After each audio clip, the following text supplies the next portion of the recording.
오늘 우리에게 주신 하나님의 말씀 구약성경 민수기 10장 20절부터 13절까지의 말씀입니다. 민수기 10장 22절부터 13절입니다. 민수기 10장 2절부터 13절 한 절 한 절 교독하겠습니다. 회중이 물이 없으므로 모세와 아론에게로 모여드니라.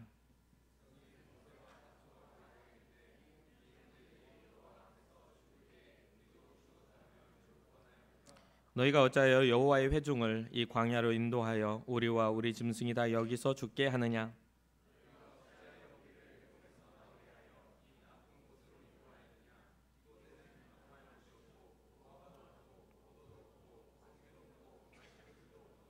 모세와 아론이 회중 앞을 떠나 회막문에 이르러 엎드림에 여호와의 영광이 그들에게 나타나며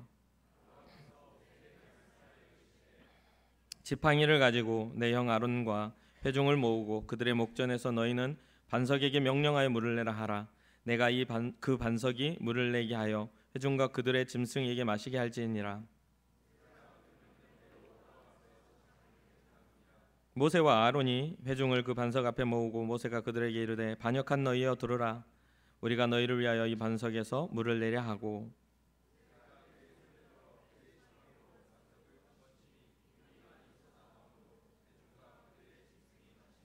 여호와께서 모세와 아론에게 이르시되 너희가 나를 믿지 아니하고 이스라엘 자손의 목전에서 내 거룩함을 나타내지 아니한 고로 너희는 이 회중을 내가 그들에게 준 땅으로 인도하여 드리지 못하리라 하시니라.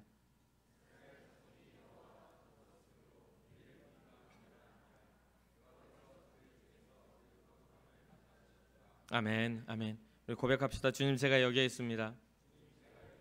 옆 사람도 축복합시다. 옆 사람 보시며 앞뒷 사람, 옆 사람이 없으면 앞에 사람이나 뒷 사람을 생각하며 주님, 제 옆 사람도 여기에 있습니다. 축복해 주세요. 아멘. 우리의 고백입니다. 우리는 예수님의 사람입니다. 우리는 예수님 안에 있습니다. 우리의 삶에는 예수님의 흔적이 있습니다. 아멘, 아멘. 추석 명절 잘 보내셨습니까? 행복하던가요? 그 연휴와 연결된 주일이다 보니 아마도 아직도 가족들이 같이 아직 돌아가지 않고 같이 하는 그런 가정도 있을 것 같습니다. 여러분들이 그 관계와 만남 속에서 크리스찬으로서 또 예수 믿는 사람으로서 좋은 영향력을 갖는 그런 은혜와 복이 있기를 주님의 이름으로 축복합니다. 요즘에는 매스미디어를 통해서 많은 정보들을 접할 수가 있죠. 그 정보들에 대한 구분과 판단력이 참 많이 필요한 때인 것 같습니다. 그런 시대임은 분명합니다. 너무나 많은 정보와 또한 그 정보 사이에 끼어있는 여러 가지 거짓됨과 또 진실됨이 섞여 있기 때문에 그 안에서 우리가 그것을 골라내는 데 있어서 굉장히 참 쉽지 않은 그런 시간을 우리가 살고 있습니다. 저는 이제 기독신문을 잘 보는 편은 아닙니다. 또 사회적인 신문들이야 네이버나 뭐 이런 인터넷 신문을 통해서 기사를 통해서 많이 이제 접할 수 있지만 또 기독 신문은 특별히 이렇게 찾아보아야 하는 경우들이 많기 때문에 자주로 기독 신문은 보는 편은 아닙니다. 그래서 기독교 소식지가 가지고 있는 그런 어떤 추구하는 것들에 대해서 제가 잘 이해를 하고 있지는 못하는 것 같아요. 기독교인들이 만든 기독교 소식지들 있잖아요.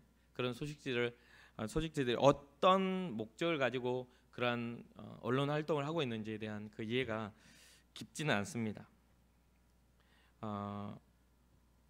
그런데 제가 말하려고 하는 것들은 제가 이제 목사로 살면서 또 신앙인으로서 살아가는 신앙적 가치관으로 판단하고 오늘 이야기를 열어볼까 합니다. 하나님의 말씀과 또 하나님의 아들 예수 그리스도 이외에 온전한 진리가 어디에 있겠는가라는 전제를 좀 깔아봅시다. 하나님의 말씀과 우리를 구원하시고자 하는 하나님의 아들 예수 그리스도, 십자가를 지신 예수 그리스도의 복음 이외에 다른 우리가 많이 접하고 있는 여러 가지의 기사와 여러 가지의 사회적인 것들을 판단하는 그 판단의 기준, 그것을 쓰는 사람들의 그런 기준들이 어디에 있을 것인가, 그 이외에 다른 것들은 무엇인가라는 고민을 좀 하게 됩니다. 먼저 전제로 할 것은요, 세상이 말하는 지혜와 다르게 성경이 말하는 지혜는 하나님을 경외함이 지혜와 지식의 근본임을 우리는 깨달아야 합니다. 하나님을 경외함에서부터 우리는 출발을 해야 돼요. 관심이 있는 분들은 지금 현재 한국 기독교 내에 여러 가지 어떤 그 소식들, 그러니까 뉴스나 여러 가지 아까 말씀드렸다시피 기독교 소식지들이 전하고 있는 그런 내용들을 아마 찾아보실 수 있을 겁니다. 그런데 그것을 찾아보다 보면 좋은 이야기나 훈훈한 이야기, 교회가 가지고 있는 순기능, 또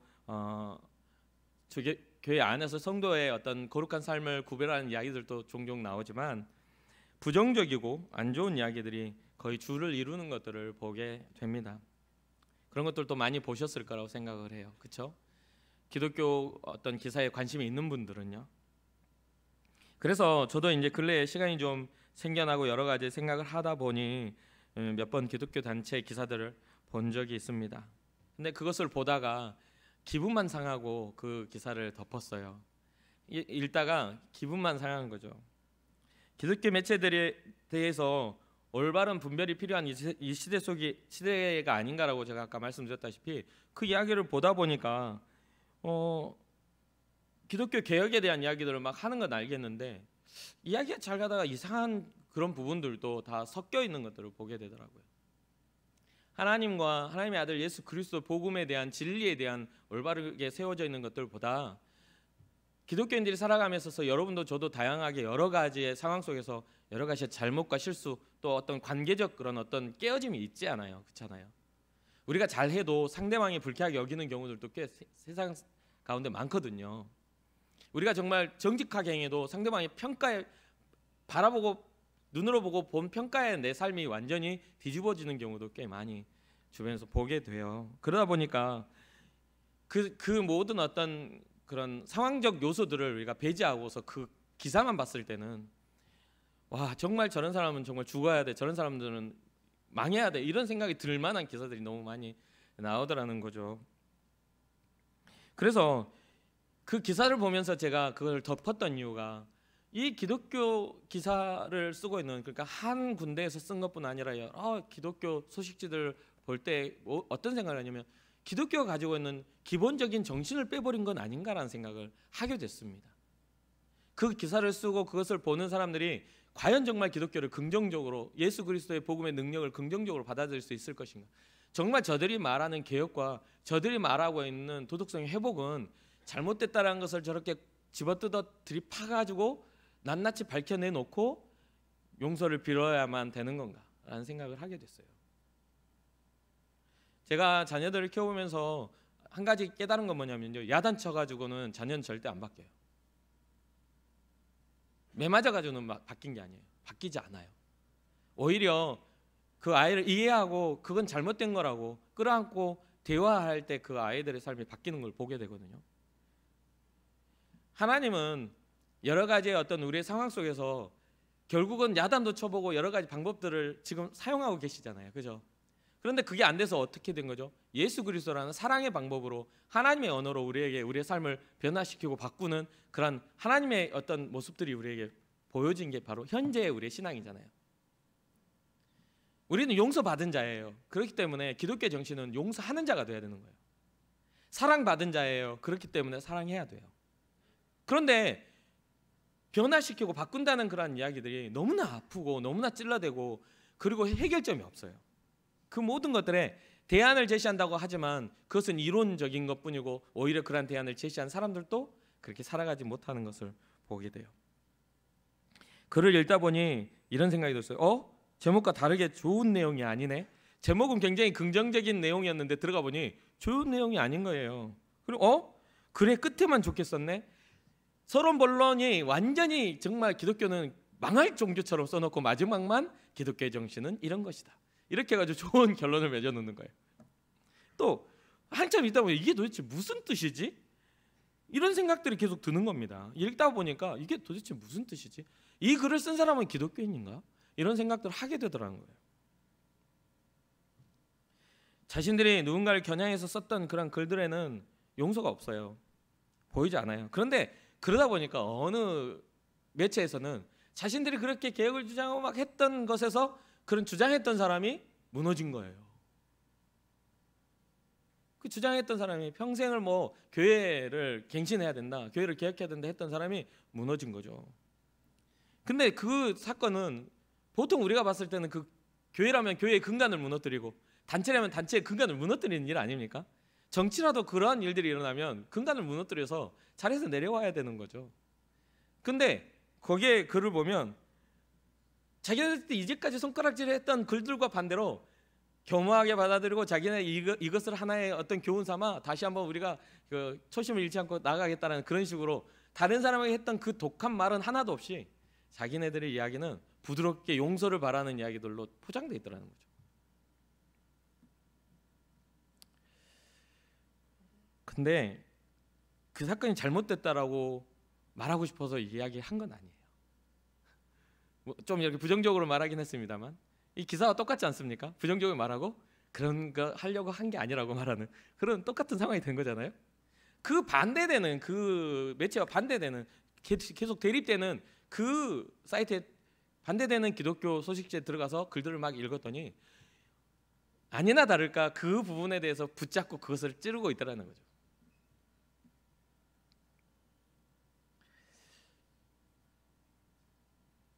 그러면서 내가 그 글들을 읽으면서 왜 전혀 반대되는 그러한 단체인 그 추구하는 게 반대되는 곳인데 왜 모양은 비슷하지? 혼자 그런 의문을 갖게 되었습니다. 제가 왜 그게 그것처럼 보이지? 결국은 자기 입장에 따라 자기가 원하는 것을 말하고 싶어서 하는 이야기들로밖에 안 보이지? 라고 생각을 했어요. 그러면서 많은 고민을 했는데요. 내 눈에는 많이 비슷해 보였으니까 고민하다 결론 지은 것이요. 어떤 상황이냐 어떤 상태이냐가 문제가 아니더라는 거예요.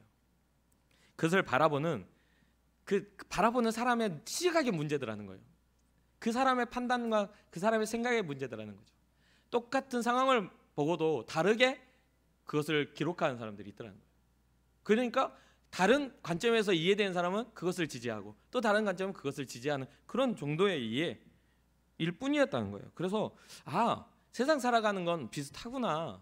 우리에게 주어진 판단과 기준 안에서 우리가 최선을 다해서 살아가면 되는 거구나. 그러나 중요한 건 사랑하는 청년 여러분, 우리의 마지막을 옳다 하실 분은 아까 말씀드렸던 하나님밖에는 없어요. 하나님의 말씀과 우리를 살리신 예수 그리스도의 복음의 능력 이외에는 우리를 옳다 하실 리가 없을 겁니다. 그래서 우리가 어떤 것을 이게 옳고 저게 그러고 하니까 막 피하고 살아야 되냐? 그렇지 않아요. 우리의 보여지는 대로 최선을 다해서 우리에게 주어진 사명을 감당하고 살아가야 돼요. 주의 말씀을 붙잡고 옳다고 보여주는 것들을 향해서 우리가 눈이 양쪽을 다 볼 수 있는 건 아니잖아요. 내가 남쪽을 보고 있는데 북쪽까지 볼 수 있는 건 아니잖아요. 그런데 우리는 다 볼 수 있는 것처럼 판단한다는 거예요. 그렇지 않다는 겁니다. 우리가 보여준 데서 하나님의 사명이 발견되어진다면 그것을 향하여 생명 걸어야 돼요.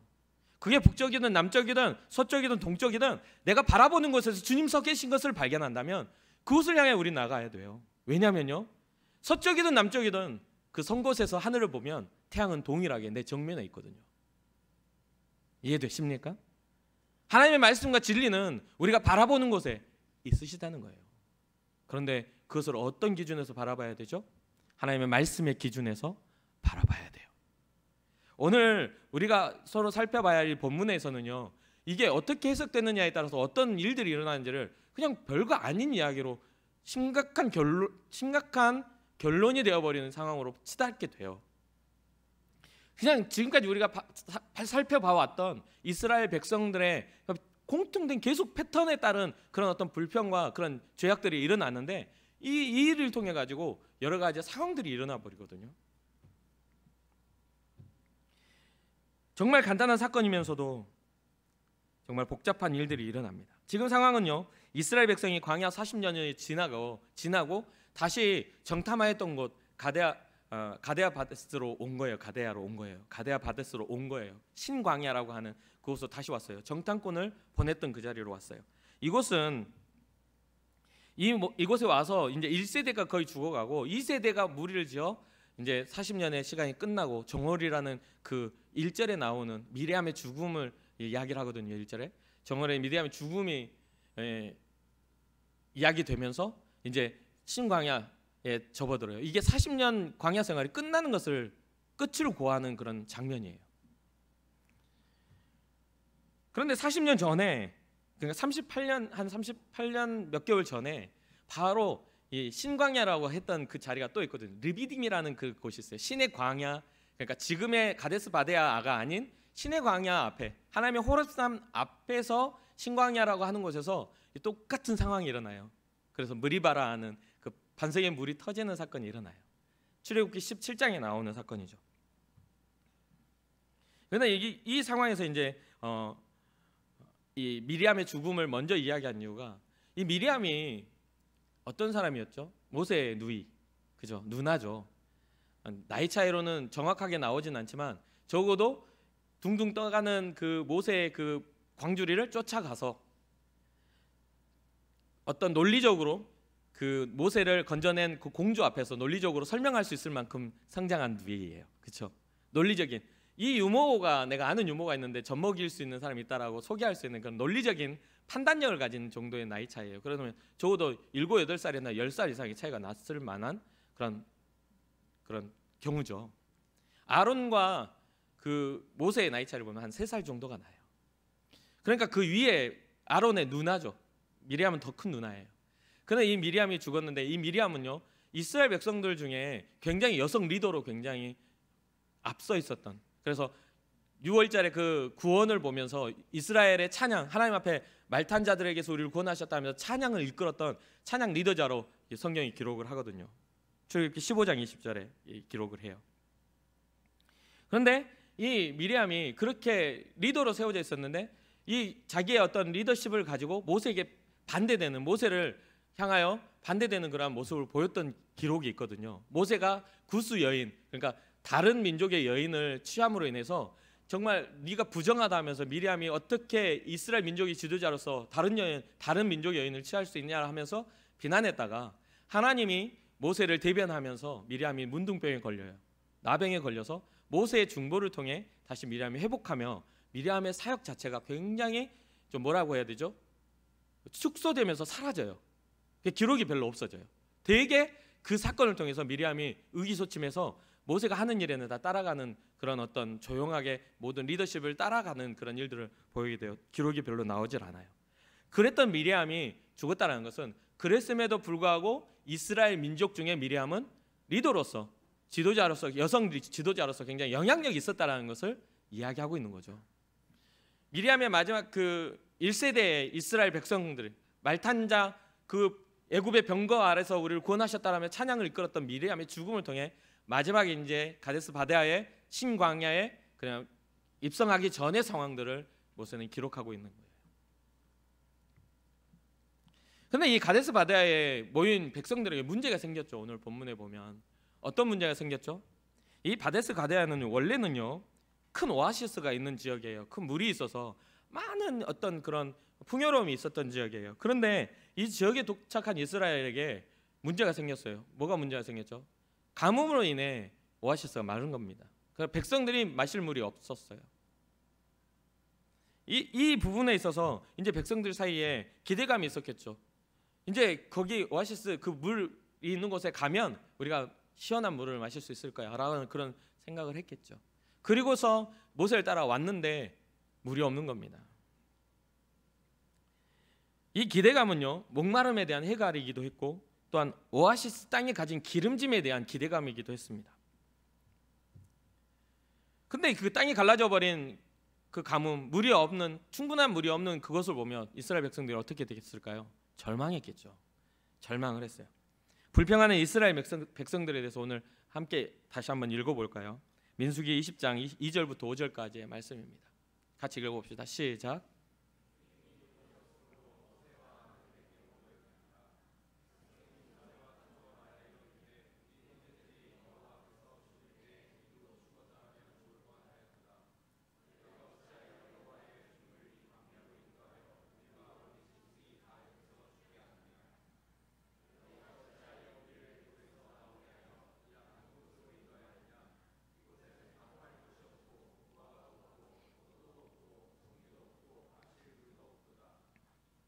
(38년) 전에 르비딤에서 했던 그런 그 상황과 정말 비슷해요. 그 1세대의 원망과 너무나 비슷한 원망을 해요.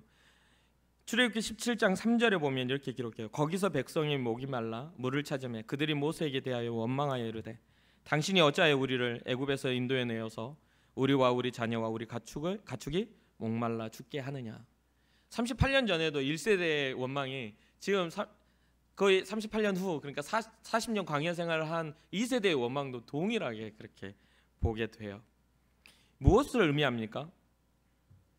38년 전에 이 원망은요, 하나님을 시험했던 그런 불평, 하나님이 우리와 함께 계셨는가 안 했는가를 그런 시험했던 시험이 있었다라고 이야기를 합니다. 출애굽기 17장 7절을 보면 이렇게 기록해요. 그가 그곳의 이름을 마사 또는 무리바라 불렀으니 이는 이스라엘 자손이 다투었으며 또는 그들이 여호와를 시험하여 이르기를 여호와께서 우리 중에 계신가 안 계신가 하였습니다. 38년 전에는 하나님이 우리와 함께 계심에 대한 불신앙이었어요. 그리고 우리와 함께 계시나 안 계시나 그런 시험하는 그런 장소였어요. 이 다툼으로 인해 분쟁의 뜻을 가진 마사라는 뜻을, 다투다라는 뜻을 가진 지명으로 불려지죠. 근데 출애굽 2세대가 되어서 다시 가나안 땅 앞에 왔는데도 동일한 그런 모습을 보여요. 그리고 여기서 답답한 것은 뭐냐면 40년이 지났는데도 애굽에 대한 회기를 이야기합니다. 40년이 지났는데도 애굽에 대한 회기를 이야기해요. 1세대가 거의 죽고 미리암의 세대가 죽고 1세대가 거의 죽고 이제 들어가기만을 남아있는 세대인데도 애굽에 대한 말을 해요. 우리가 거기에 있었으면 더 좋았을 텐데, 이런 이야기를 합니다. 그들은 노예로 살았던 것을 잊어버렸나 봅니다. 잊어버렸기 때문에 그렇게 생각을 했겠죠. 어찌 보면 되게 답답한 모습이고 참 정말 안타까운 모습이기도 합니다. 그런데 왜 이런 일이 일어날까요? 왜 이런 일이 일어날까요? 오늘날 여러분, 우리가 한국 교회나 한국 기독교에 대해서 부정적인 이야기를 하는 이유가 어떤 이유가 있나요? 믿음을 물려주지 못한다라는 이야기들이 있잖아요. 부모가 아이들에게 믿음을 물려주지 못한다. 38년 동안, 40년 동안 광야 생활을 하고 있었던 이 이스라엘 1세대가 정말 이를 갈며 힘든 광야 생활 속에서 무엇을 했겠어요? 불평이 많은 1세대는요 계속해서 불평을 해요. 계속해서 40년의 그 광야 생활, 38년의 생활을 성경은 기록하지 않습니다. 그런데 그 결과가, 그들의 삶의 태도의 결과가 지금 이 상황에서 나타나게 된 거예요.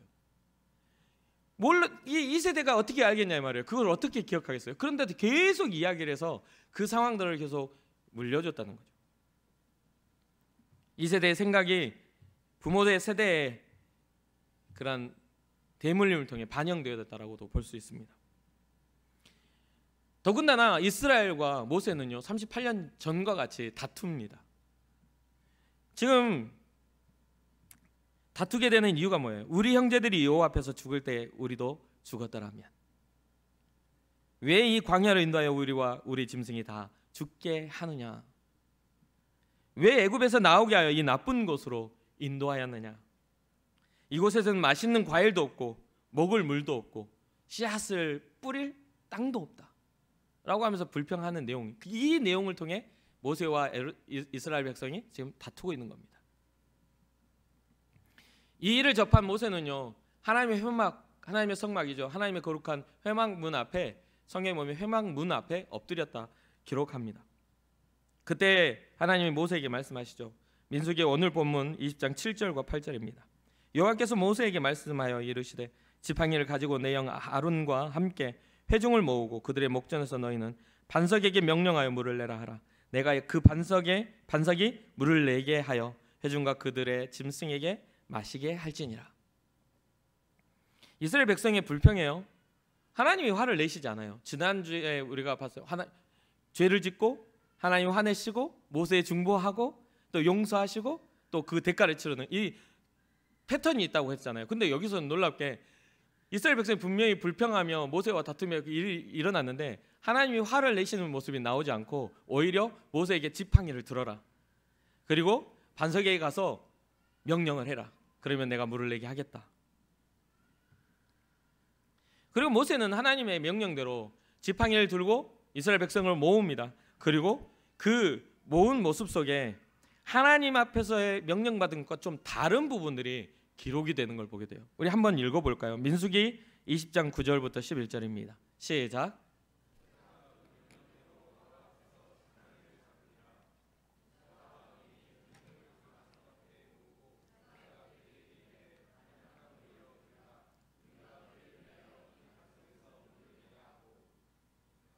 모세가 그의 손을 들어 그의 지팡이로 반석을 2번 치니 물이 많이 솟아나므로 회중과 그들의 짐승이 마시니라. 아멘.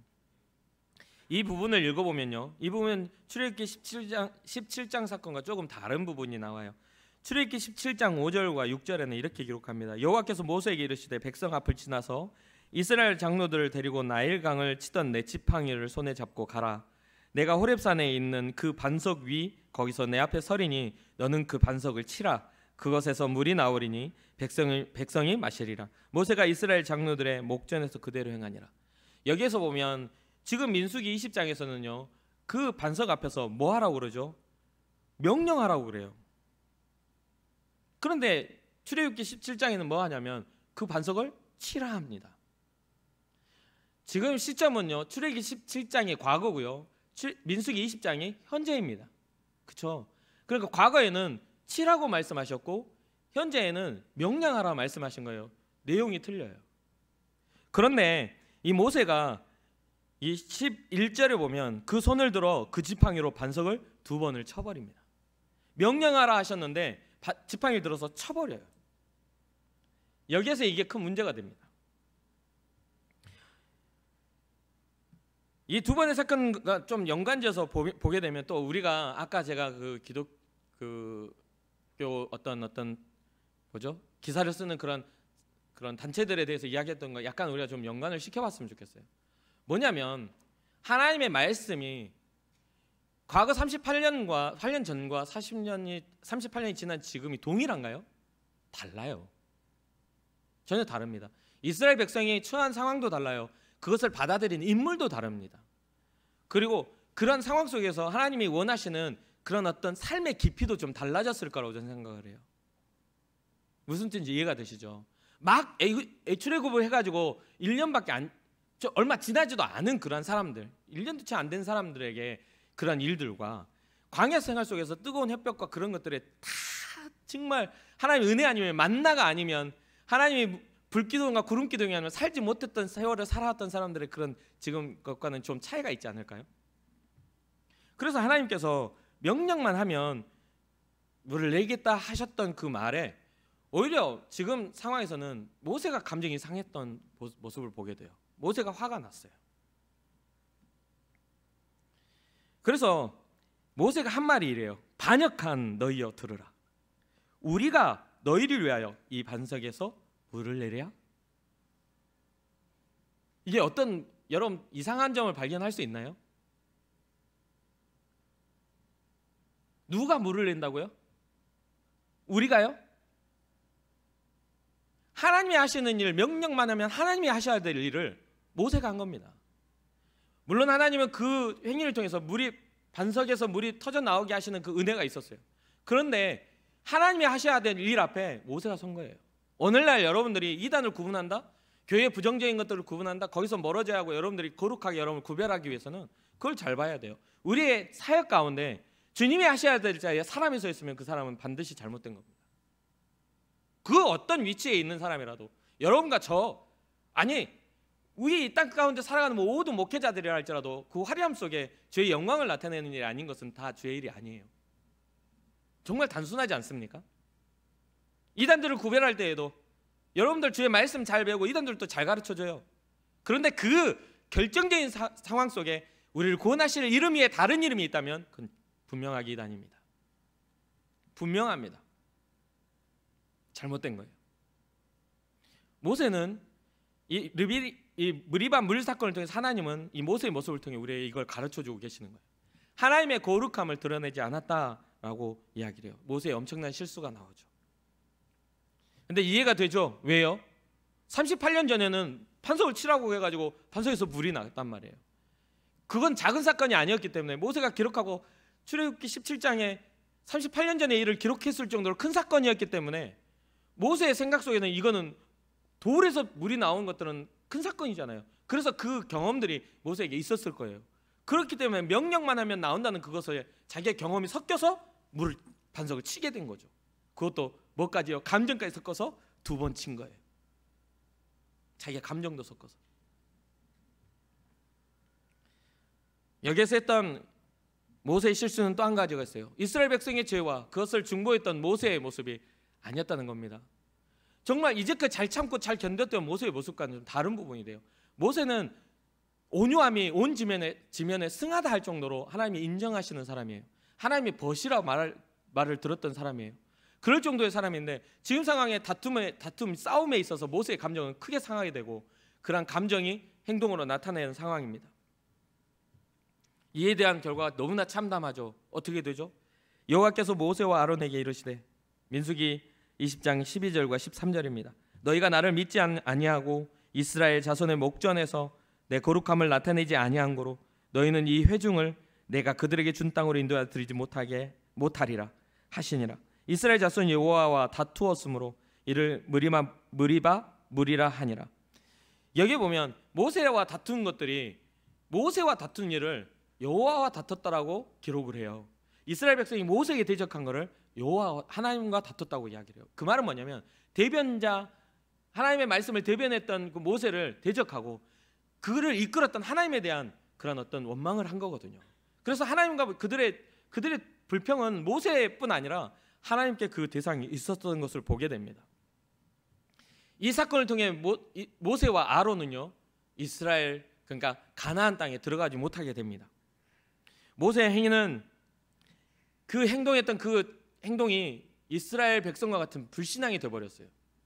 하나님을 인정하지 못하는 우리가 너희들에게 물을 내랴? 라고 하는 하나님이 하실 일을 자기가 하는 것처럼 해버리는 상황이 되어버렸죠. 이 상황이 되기까지 무엇이 일어났나요? 다툼과 감정의 상함이 일어났잖아요. 우리의 마음을 무너뜨리게 만드는 여러 가지의 사건들이 일어난 상황이잖아요. 우리는 수없는 그러한 어떤 상황 속에서 우리 살아가고 있어요. 우리의 감정을 건드리고 우리의 생각과 우리가 옳다고 여겼던 것들을 무너뜨리려고 하는 그런 일들 속에 우리는 그 모든 다툼 속에 살아갑니다. 그럴 때 하나님이 우리에게 하신 말씀이 있어요. 너희가 나를 믿지 아니하므로 라고 이야기하실 수도 있다는 거예요. 사랑하는 청년 여러분, 우리가 어떤 판단과 가치관을 가지고 있어요. 그리고 여러 가지 것들을 우리에게 전달하는 매스미디어를 우리가 경험하고 있죠. 불특정 다수에게 이 매스미디어는 다 동일하게 퍼뜨려지고 있어요. 그러다 보니까 자기 속인에 오른 대로 그걸 판단하고 그것을 해석할 수밖에 없는 상황이죠.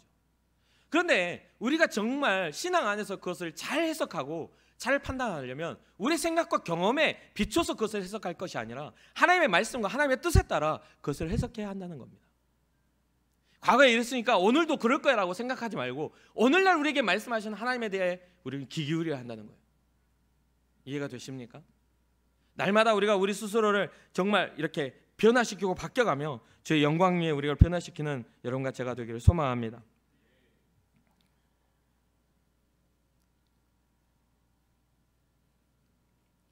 어떤 상황에서든 우리가 판단해야 할 건 주의 말씀에 합한 판단을 해야 하겠습니다. 혼자서 진짜 이 말씀을 준비하면서 고민했던 그런 내용이긴 한데 제 개인의 경험입니다. 제가 제 스스로의 삶이 이렇게 인격적인 어떤 삶의 변화를 이루지 못했을 때 이 말씀을 가지고 한 달 이상을 몸부림치며 하나님 앞에 몸부림쳤던 시간이 있어요. 제가 20대 후반 때였어요. 28 정도 됐을 때 사역을 하면서 아직도 내 안에 있는 그 어떤 판단과 기준과 고집과 혈기들이 이렇게 내려놔지지 않았을 때 이 말씀을 보면서 얼마나 몸부림쳤는지 몰라요. 주여, 주님 앞에 쓰임 받고 끝까지 완주하지 못하는 인생 되지 않기를 원합니다. 주님 앞에 정말 주님께서 잘했다 칭찬할 수 있는 그런 존재가 되기를 원합니다. 이런 이런 기도를 했던 기억이 납니다. 그 뒤로 제가 가졌던 모든 혈기나 어떤 고집이나 또 누군가를 쉽게 판단하고 그 사람을 이렇게 정죄하는 정죄의 감정이나 이런 것들 다 내려놨어요. 저는 감정선이 되게 격했었기 때문에 상대방에 대한 어떤 한번 이렇게 선입견이 생기면 보지도 않고 말도 걸지 않고 주변에 가까이 가지도 않았어요. 제가 싫어하는 사람은 주변 1m 근방에도 금방 10m나 1m 그 사람이 나를 볼 수 있는 거리 자체를 잘 가지를 않을 정도로 제가 굉장히 그게 좀 심했던 사람이에요.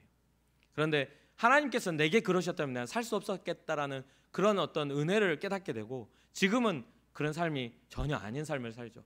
지금은 누군가를 쉽게 판단하지 않죠. 누군가를 쉽게 정죄하지 않습니다. 하나님이 저를 정죄하시면 전 살 방법이 없어요.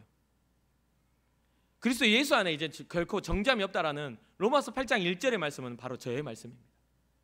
그 말씀이 바로 여러분들에게 동일하게 일하시길, 그 말씀이 적용되기를 주님의 이름으로 축복합니다. 하나님이 여러분을 정죄하면 살 수가 없어요. 우리는 너의 죄에 대한 값을 치러라 하면 우리는 그 값을 감당할 수가 없어요. 그러나 하나님께서 우리는 예수 그리스도의 복음의 능력과 은혜로 우리를 용서하셨음을 우리는 잊지 말아야 됩니다. 사랑하는 청년 여러분, 무리반은요 다툼과 분쟁을 의미합니다. 모세와 이스라엘 백성이 다투고 그 다툼의 최종 대상은 하나님이었다는 것을 이야기하고 있습니다. 자신들의 목마름과 배고픔에 대한 원망, 그 대상이 하나님이 되었습니다. 그런데 하나님은 그 원망을 듣고 그것을 책망하시는 것이 아니라 오히려 더 좋은 것을 주시기를 원하십니다. 그 좋은 것들은 신실한 신앙으로 받을 수 있는데 이스라엘 백성은 준비되지 않았죠.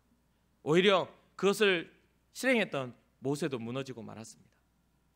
사랑하는 청년 여러분, 무슨 이야기를 하고 싶으냐면요, 오늘날 우리가 기독교를 볼 때 꼭 이런 상황 아닙니까? 이쪽을 보고 이쪽을 봐도 옳고 그름을 판단하기 어려울 뿐더러 이 말을 들으면 이 말이 옳은 것 같고 저 말을 들으면 저 말이 옳은 것도 같습니다.